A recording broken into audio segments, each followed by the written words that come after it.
ମୁଁ ଏକାଥରେ ହାଜତ ଭିତରେ ଅଛି, ମତେ ମାରି ମୁରାକି ପୁରା ଫଟେଇ ଫୁଟା ଦେଇଛନ୍ତି।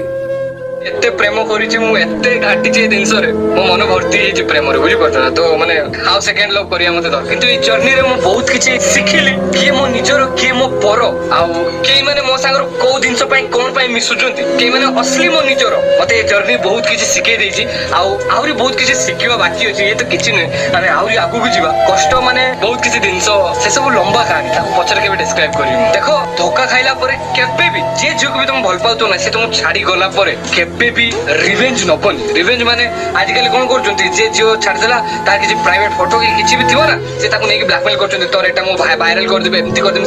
ସେମିତି କେବେ କରିବନି। ସେଟା ଯିଏ କରେ ନା, ସେଟା ନାମର୍ଦ୍ର ନିଶାନି। ବୁଝେ ଭାଇ, ଦେଖ ମୁଁ କୌଣସି ବି ବ୍ଲାକ ବିଜନେସ କିଛି ବି ସେମିତି କିଛି କାମ କରେନି। ମୋ ବିଷୟରେ ବହୁତ ଲୋକ ହାବାରେ ବହୁତ କିଛି ମିଛ କଥା ଉଡାନ୍ତି। ଆଉ ଯେ କ୍ରିମିନାଲ କଥା କହୁଛ, କ୍ରିମିନାଲ ମୁଁ କଣ ମାନେ କାହାକୁ ଯାଇକି କାହାକୁ ମାରି ଦେଇଛି ନା, କାହାକୁ କାହା ଘର କିସ ମାନେ ଚୋରି କରିଦେଇଛି ନା, କାହାର ମୁଁ କିସ କରିଛି? ମୁଁ ସେମିତି କିଛି ବି କରିନାହିଁ। ହଁ, ମୋ ପାଷ୍ଟରେ ମୁଁ ବହୁତ କିଛି ଲଫଡା ଝଗଡା ଝାଟି ମାନେ ବହୁତ ଅଲଗା କେସ୍ ବେସ୍ ହେଇଛି, କିନ୍ତୁ କ୍ରିମିନାଲ ମାନେ ମୁଁ ସେମିତି କିଛି ମାନେ ଭୁଲ କାମ କରିନାହିଁ ଆଜି ପର୍ଯ୍ୟନ୍ତ, ବୁଝିପାରୁଛ ନା? ଭୁଲ କାମ ବହୁତ କିଛି, ବହୁତ ବଡ ବଡ ଭୁଲ କାମ କରିଛି, କିନ୍ତୁ ଏମିତି କିଛି ଭୁଲ କରିନି ଯାହା ଫଳରେ କି ସାମ୍ନା ବାଲାକୁ କି ଆଉ କାହାକୁ ଅନ୍ୟାୟ କାମ ମୁଁ କେବେ କିଛି କରିନି, ବୁଝିପାରୁଛ ନା? ନହେଲେ ମୁଁ ଦିଲସେ ସେମିତି ନୁହେଁ କି ଆସିକି ମୋ ସାଙ୍ଗରେ ଚା ପିଅ, ବସ, ମୋ ସହ ଟିକେ କଥା ହୁଅ। ଇନଷ୍ଟା ମେସେଜ ଆସିଲା, ମୁଁ ଚଳିଗଲି। ସତରେ ହେଇଗଲା କି? ମୁଁ ଜଷ୍ଟ ଆସି କମେଣ୍ଟ ମାନେ ରିଡ଼ିଂ ବ୍ୟାକ୍ କରିକି ଜଷ୍ଟ ଆସି ସର୍ଚ୍ଚ କଲା ବେଳକୁ, ଆଉ ମାନେ ସବସ୍କ୍ରିପସନ ଲିଷ୍ଟରେ ବହୁତ ସାରା ମୋ ଚ୍ୟାନେଲ ସବସ୍କ୍ରାଇବ ହେଇକି ଅଛି।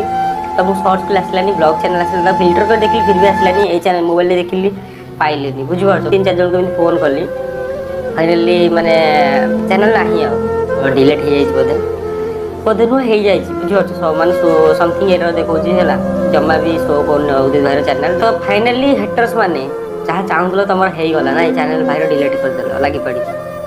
ମୁଁ ଭଲ ଭାବରେ ଜାଣିଛି ଡିଲେଟ୍ କ'ଣ ପାଇଁ ହେଇଛି, ବୁଝିପାରୁଛ? ଆଉ ଏଇଟା ଯାହା ବି ହେଲା ବହୁତ କିଛି ଭୁଲ ହେଲା ଆଉ ଅନ୍ୟାୟ ହେଲା। ଯଦି ଆଉ ମୁଁ ସମସ୍ତେ ରିକ୍ୱେଷ୍ଟ କରୁଛି, କେହି ଖରାପ ଭାବିବେନି, ଭିଡ଼ିଓଟି କିଛି ମାନେ ନେଗେଟିଭ ୱାର୍ଡ଼ ବାହାର କରିବେନି, ନେଗେଟିଭ କଥା। ଯଦି ବି ଆମ ମ୍ୟାଡ଼ାମ, ପୋଲିସ ମ୍ୟାଡ଼ାମ କହିଲେ କି ଓଡ଼ିଶା ଗଭର୍ଣ୍ଣମେଣ୍ଟ ଯାହା ବି ହଉ କି ଚ୍ୟାନେଲକୁ ତାର ବ୍ୟାନ୍ କରାଯିବ, ଆମେ ଚିଠି ପଠେଇଛୁ, ଓକେ? ତ ମୋର ଗୋଟେ ରିକ୍ୱେଷ୍ଟ, ଯଦି ବ୍ୟାନ୍ ହେଉଛି ସବୁ ରୋଷ୍ଟର ଚ୍ୟାନେଲ ମାନେ ରୋଷ୍ଟିଂ ଚ୍ୟାନେଲ ବ୍ୟାନ୍ ହଉ। ଏକା କାହିଁ ସେ ଗୋଟେ ଚ୍ୟାନେଲ? ଓଡ଼ିଶାରେ ବହୁତ ରୋଷ୍ଟିଂ ଚ୍ୟାନେଲ ଅଛି, ଇଣ୍ଡିଆରେ ବହୁତ ସାରା ରୋଷ୍ଟିଂ ଚ୍ୟାନେଲ ଅଛି। ମୁଁ ରିକ୍ୱେଷ୍ଟ କରୁଛି, ଯଦି ବ୍ୟାନ୍ କରୁଛ ସବୁ କିଛି ବ୍ୟାନ୍ କରନା, ଏଇଟା ବହୁତ ସାରା ଅନ୍ୟାୟ। କାହିଁକିନା ସେ ତା ଲାଇଫରେ, ବୁଝିପାରୁଛ, ସମସ୍ତେ ଏମିତି ରୋଷ୍ଟିଂ ଭିଡ଼ିଓ ବନାଉଛନ୍ତି, ସେ ଏକା ବନାଉନଥିଲା।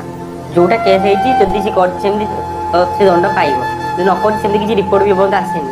ବଟ୍ ଚ୍ୟାନେଲଟା ବ୍ୟାନ୍ କରିଦେଲ, ଲାଗି ପଡ଼ିକି ଡିଲିଟ୍ କରିଦେଲ। ଆଉ ଭଲ ଭାବରେ ଜାଣିଛି ଚିଠି ଗୁଗଲକୁ ଯାଇଥିବ କି ୟୁଟ୍ୟୁବକୁ ମେସେଜ ମାନେ ମେଲ୍ କରିଥିବେ।